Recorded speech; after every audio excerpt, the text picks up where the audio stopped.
Gordon Dickinson, one of your licensed spiritual practitioners. And as you are aware, today we are exploring our shadow side. Exploring our shadow side is closely connected to our October theme of awakening and awareness. And as we go through this, we are going to ask you to participate in this essentially ritual by doing some writing. So we had some cards. I think if everybody in the room, has a card or a pencil. If you don't, they're in the back. If you're online, we encourage you to have a piece of paper and a pen or pencil so that you can do some writing in a minute. So our shadow side is a dark aspect of ourselves, formed by fear and anger, based on family or other societal influences that we have repressed, that we have pushed away from our awareness. It is a valuable spiritual practice to make friends with our shadow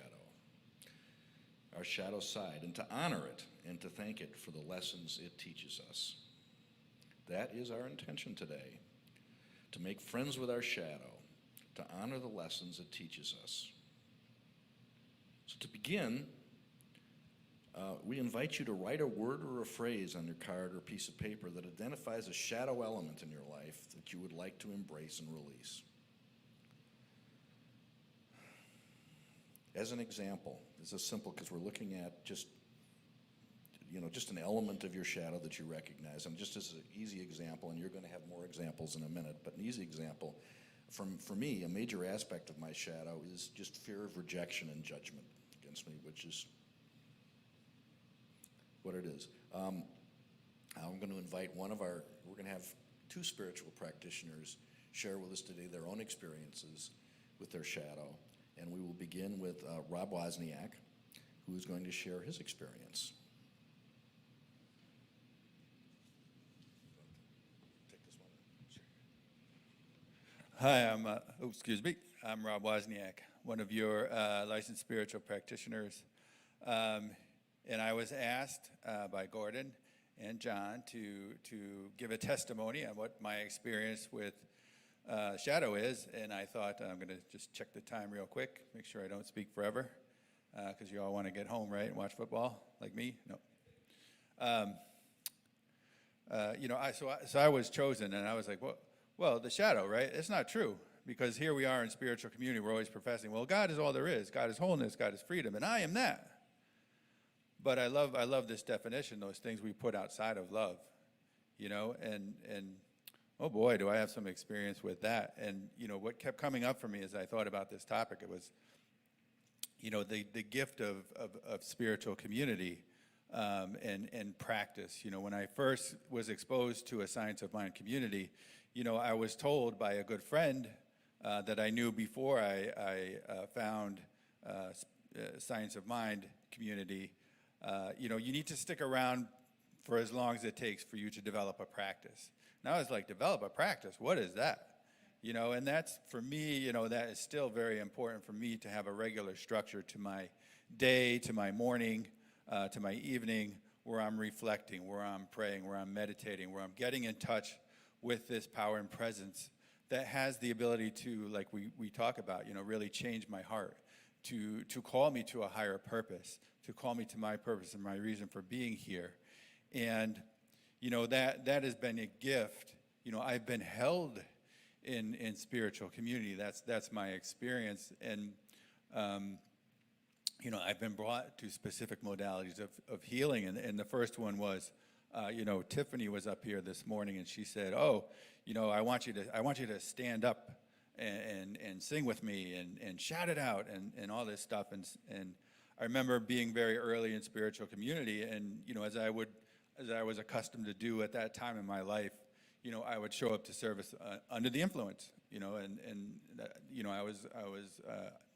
I'm a drunk, and that's how I lived my life. I didn't do anything, without some kind of substance in my system, and I wouldn't be able to stand up. I would actually fall over, and this is in service, and I remember having a friend, as I was laying down on the floor in the middle of a service, very similar to this one, and her saying to me, do you have a drinking problem? And I said, oh, no, not me. And, you don't need all the details, but, within a few weeks after that, I was in the rooms of recovery. That's not a coincidence, I was brought, I was brought to a community, and people started showing up in my life who told me the truth, and had me look at things. We talked about, the reading that Reverend Judy read this morning, talked about being able to look at those things we don't want to look at. And I did not want to look at that. I did not want to look at my life in any kind of objective way. I was very content to, entertain, grandiose notions of my self-importance.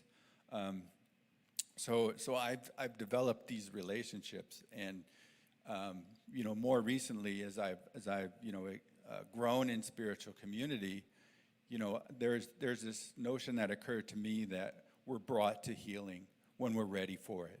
And there's a willingness and a preparation that happens through study, through things I did in like prac training and so on. And I had a 12-step sponsor that said, you really need to go talk to this person. And he gave me a name and a number, and it was a trauma therapist. And I was like, I think I'm good. I've done practitioner training, I've done this, I've done that.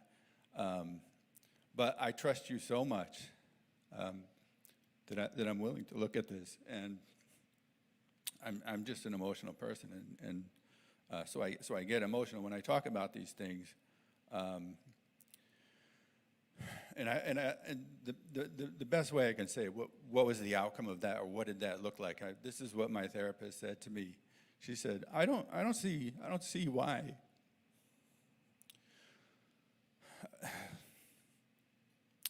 I don't see why you're always defending your childhood. It doesn't seem that great to me. You were sexually abused. Your boundaries were violated, and your thoughts and emotions were consistently invalidated. And I was like, don't say that. No, I don't want to hear that. But the important thing for me in terms of this work that we do here was, what did I take away from that? What were the decisions I made about myself and about my life that impacted me? And there were things like, I'm not lovable. I'm not worthy. I'm not worthy of having nice things in my life. And having an intuitive sense of what's important, of how things, what's important for me. I knew that there was a sense of like, I've seen what I've needed to see. I've been exposed to something that I did not want to look at, and I didn't even think was relevant. But I need healing now, and I need to take this to a practitioner that I found that could help me, engage in a practice of forgiveness, of bringing these old beliefs, these old ideas, these experiences to the light, and really have a willingness to be healed, to have God work through me and change my heart, like we talked about in the reading this morning. And that has been my experience, and it has been miraculous. It's hard to convey in words, but I know that something happened to me that I don't necessarily understand, but is greater than myself or what I could do on my own. The last thing that really occurred to me, kind of, again, going back to this idea of being part of spiritual community, being in this work, being in this, being open and willing for things to come to me in terms of healing. And one of the things I've always been fairly skeptical about physical, what do I want to say, like body healers, body workers. And 4 or 5 years ago, without me really noticing it, a number of healers came into my life And we started doing, I said, well, okay, I'll try that. Seems like that's what everybody else is doing. All the cool kids are doing it, so I'll do that. And, you know, it's been absolutely essential that as I've done my healing work, my trauma healing work, and you know, the things we learn in practitioner training about releasing old ideas and false beliefs, it's been absolutely essential that I do, in parallel to that, the body work, because so much, and I think, Reverend Judy, you talked about this last week, which is, you know, so much of what's unprocessed, so much of what we don't understand is stored in our body, and we can use our body as almost like a barometer of our spiritual development, and that has been absolutely true for me. It's been critical that I be doing, you know, these various modalities of body healing as I've done, you know, sort of the mind training work of forgiveness, of releasing, of letting go. And, you know, once again, it's just like, I didn't ask for it, let's put it that way, but it came to me. And I think that was my point today, that, you know, sort of staying around for at least as long as I've had a practice, I've been able to develop a practice, you know, it's just pay dividend after dividend after dividend. So I think that's all I have to say. That's my testimony, and I'm sticking with it.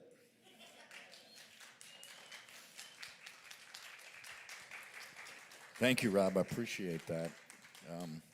I would just invite you, if you're in the room or if you're online, to write a little bit more. And this time, I'd ask you to maybe write down an action that you'd like to take to make peace with your shadow. So what action would you like to take to make peace with your shadow side?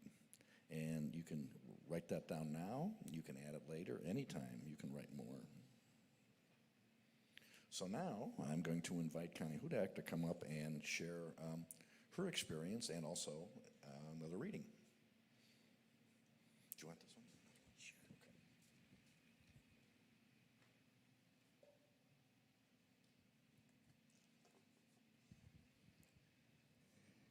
Okay. Hello, human beings. We're human, right?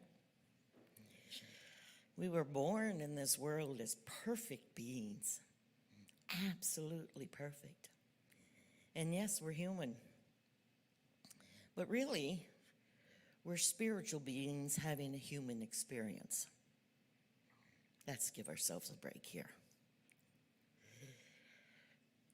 When we're born, we are absolutely perfect. So what the hell happened? Family. We are born, and then from that moment, we're domesticated.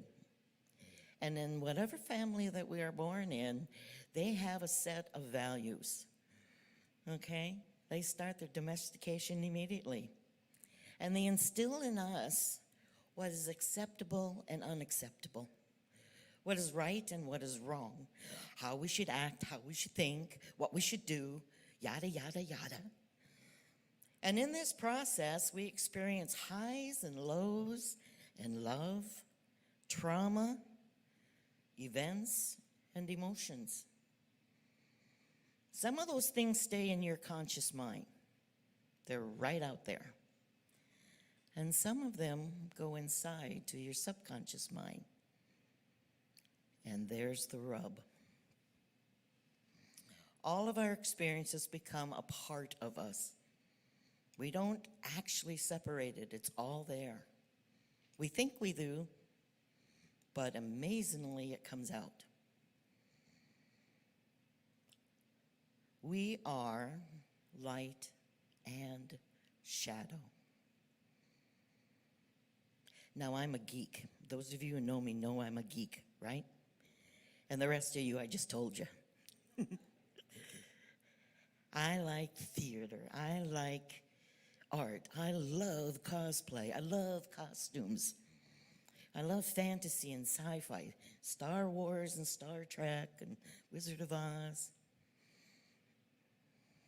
And recently, I had an encounter with Darth Vader.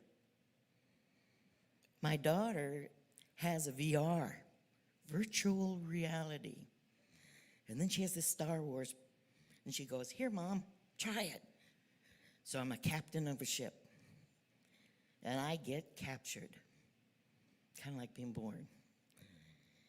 And I'm standing there in my capture, and in comes Darth Vader. Boy, he's frickin' tall. And I'm looking face to face, well, no, face to belt with Darth Vader. He is tall. Frightening, very frightening. And I actually experienced a moment of fear, real fear. My body reacted, my mind reacted. And my mind finally says, "Oh, come on, this is just fake. It's not real. It's not real." So I took a deep breath and I continued with the program, and the robot was talking at me. Later, I pondered, what was it that triggered me to such a big reaction? Well, I have past experiences with tall people that are not too good. Okay, everybody's taller than I am. Even my grandson is 1 inch taller, and he's 11. But I had really abusive, horrific experiences with a person who was very tall and much stronger than I. And that VR experience triggered memories and emotions and brought them to the surface. My shadow reared up its ugly head. It surprised me.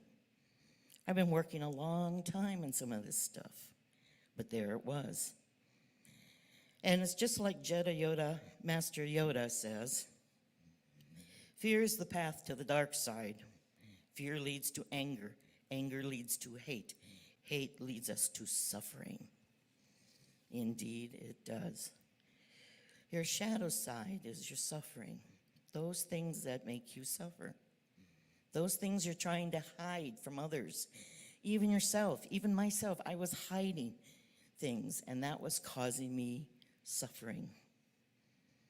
Things like anger, jealousy, being defensive, being stubborn, things that didn't make me a good girl. But some of those things are not all bad. Being stubborn means having fortitude. Being defensive means protective. Being protective. Some of those things have a good side. Now, I have flashes of anger, and they go, pfft. You know, that guy that gets angry and the head pops off? That's me in traffic. I'm working on it, I know, but they didn't use the turning signal again. If you're gonna turn left, put the frickin' signal on. But it's real. And if I'm awake and aware enough in that moment, I take a breath and go, okay, what is it that's really triggering me? What's going on here? Usually I'm in a hurry, or I've got a preset notion. I'm not open to what's going on around me. You know, relax, girl. It's gonna be okay. You'll get there, 30 seconds later? It's okay. Now, I have been blessed to work with some of the most wonderful spiritual practitioners to help me do my shadow work. Shadow work is discovering those traits that cause us suffering, forgiving ourselves for them, healing from past trauma that may have caused them, and processing them in order to grow, to become awake and aware.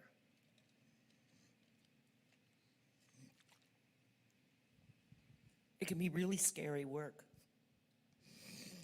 and very uncomfortable sometimes. And yeah, there's a lot of tears sometimes, at least for me there was. But trust me, it's worth it. You must be vulnerable.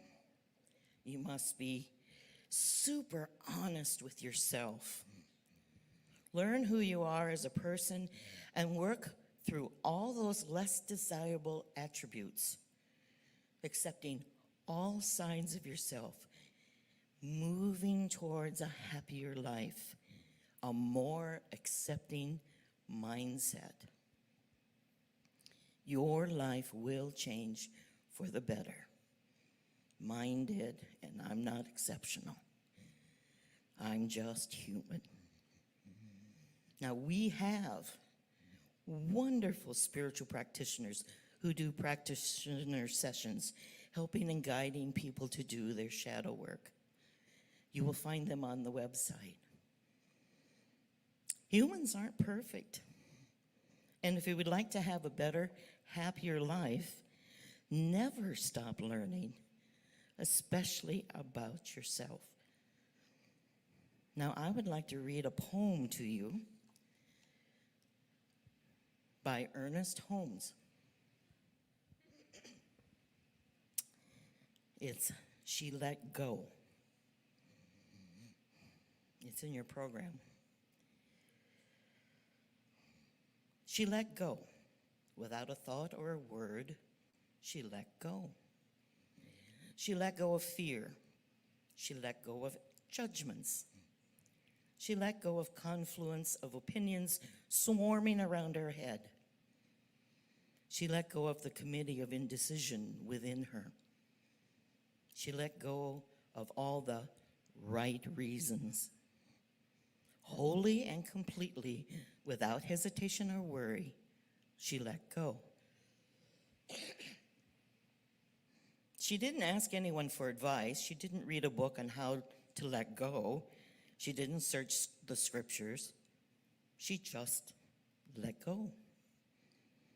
She let go of all the memories that held her back. She let go of all the anxiety that kept her from moving forward. She let go of the planning and all the calculations about how to do it just right. She didn't promise to let go. She didn't journal about it. She didn't write the projected date in her day timer. She made no public announcement and put no ad in the paper. She didn't check the weather report or read her daily horoscope. She just let go. She didn't analyze whether she should let go. She didn't call her friends to discuss the matter. She didn't do a 5-step spiritual mind treatment. Excuse me. She didn't call the prayer line. She didn't utter a word. She just let go. No one was around when it happened. There was no applause or congratulations. No one thanked her or praised her. No one noticed a thing. Like a leaf falling from the tree, she just let go. There was no effort. There was no struggle. It wasn't good and it wasn't bad. It was what it was. And it is just that. In the space of letting go, she let it all be. A small smile came over her face. A light breeze blew through her. And in addition, the sun and the moon shone forevermore.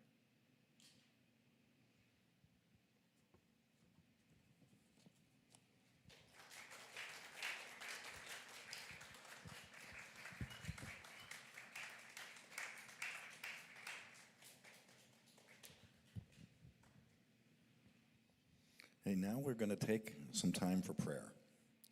So I would invite the practitioners in the room to come up front, get in line, or next to each other.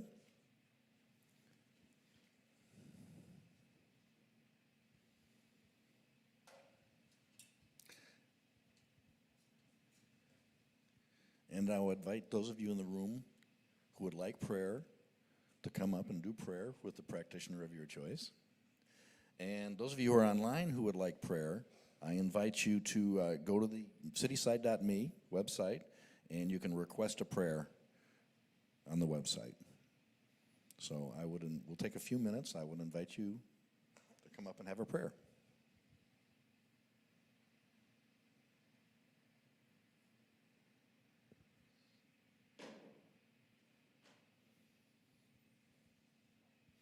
And you can also take this time to write more on your cards, your pieces of paper, about your shadow and what you would like to do to make peace with your shadow.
Well, thank you. Now, we would like to close out this portion of the service by just acknowledging that these candles sitting in the front of the room really represent the divine light that flows in, as, and through all of us. And we bless the time and opportunity today to honor our shadow side and to honor what it teaches us and surrender to the truth and the wholeness that is Spirit. So it is.